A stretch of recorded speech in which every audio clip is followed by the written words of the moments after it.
Just sit right back and you'll hear a tale of a fateful trip that started from this tropic port aboard this tiny ship. The mate was a mighty sailing man, the skipper brave and sure. 5 passengers set sail that day for a 3-hour tour. Hello everybody, welcome back to another TV episode of Dr. Perrone reading a book. So today, again, shout out to third graders out there trying to figure out what is the author's purpose in this book. Since you all know from the first episode, Mr. Steven Kellogg is one of my very good friends, and he illustrated this book. The author is David Schwartz. The book is titled, How Much is a Million? And what I love about this, as I love about all of Steven Kellogg's illustrations, is the detail that he has. All right. So how much is a million? What I like is how he puts it almost on a number line, how it goes from 1 to 10 to 100 to 1,000 to 10,000 to 100,000 and then a million. How much is a million? And it says the main magician here, Marvelosimo, the mathematical magician. All right. Here's the title page. Okay. If 1 million kids climbed onto one another's shoulders, they would be, I wonder why there's a hot air balloon, taller than the tallest buildings, higher than the highest mountains, and farther up than airplanes can fly.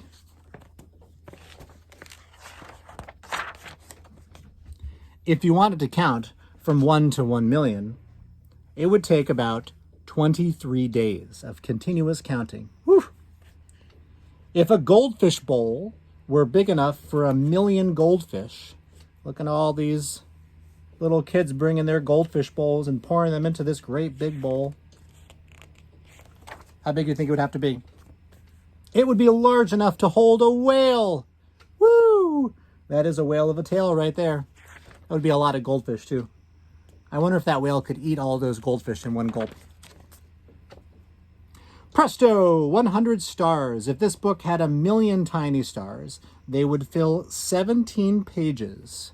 Climb aboard. Are you ready for this? And you have to look and see how small the stars are on these pages. Watch this. Whoa. Whoa. Whew. There you have 100,000 stars. If we take this 7-page journey 10 times, we'll pass 1 million stars. Let's do that later. I'm hungry. I'm thirsty. I think I need to self-correct because I think I misread a word, by the way. Yes, I did. So I said they would fill 17 pages, and I misread it. I have to look more carefully. It says they would fill 70 pages. Holy smokes. So that would be 10 times this amount. Well, that would be a long book. But because he's thirsty, we're going to just have to move on. How big is a billion? And that's when most teachers say, you know what, we'll save that for tomorrow. If 1 billion kids made a human tower, are you ready for this? Remember, they would be higher than the mountains if there was 1 million. Plus, I don't know what kind of a cheer team would be able to stand up on that many shoulders.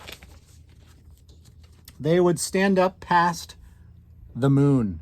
Wow. That's 1 billion kids. If you sat down to count from 1 to 1 billion, guess how long it would take? I want you to just think about this, and you could guess. You could talk to your device if you want, or if there's people around, you could talk to them too. All right, you'd be counting for 95 years straight, day and night. That would be a very boring life, just counting to 1 billion. I'll stick with not doing that.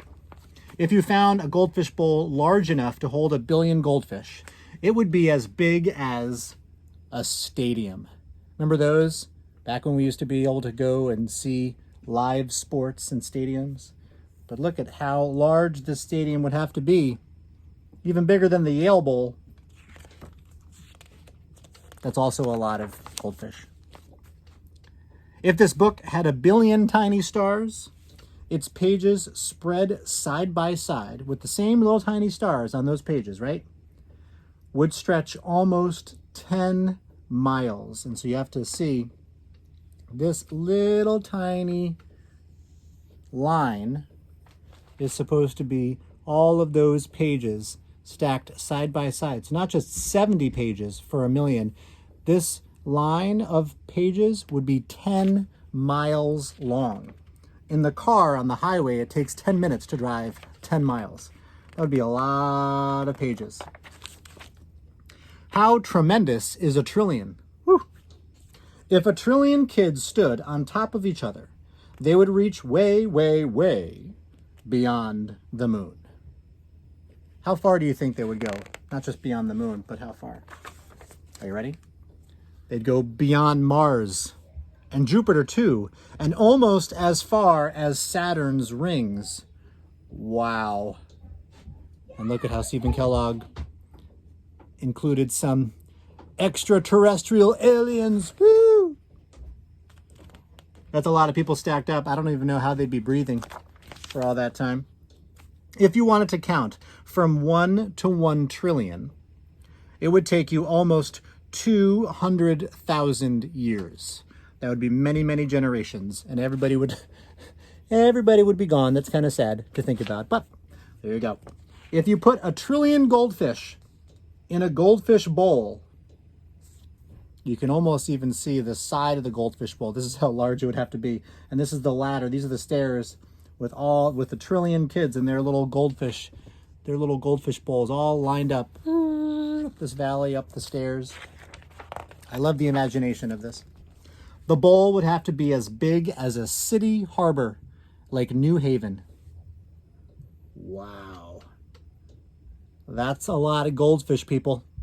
That's a lot of fairs and all of those games where you can win goldfish. I can't think of what they're called. If you put 1 trillion of our stars onto a gigantic roll of paper, it would stretch all the way from New York to New Zealand. That's almost all the way across the world. And all of those papers side by side in a long strip, would go all that way. That's incredible. So, there's additional facts and information on the back. Things that are taller than, if you wanted to count, the goldfish idea, things like that, and even more about the tiny stars. So it gives you all of the information that proves that what they were saying is true.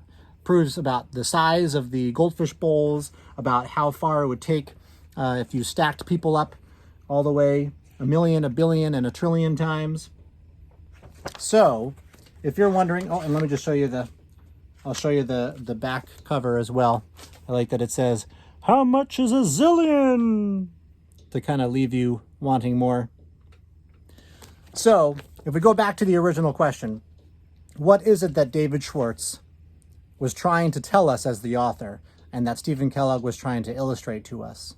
Were they trying to persuade us to do something?